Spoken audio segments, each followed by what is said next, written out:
โอ้พายุเมืองระยอง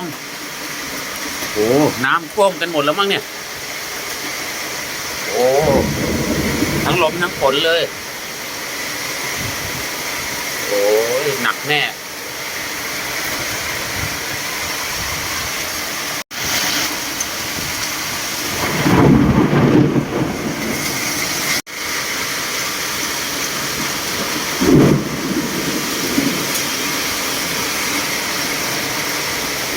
มองไม่เห็นทางเลย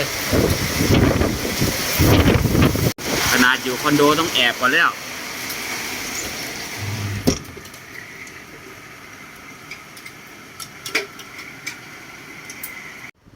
เมื่อกี้พายุเข้าก่อนบ่ายโมงตอนนี้บ่ายโมง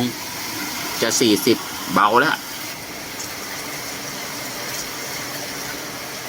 ขอให้ปลอดภัยครับทุกคน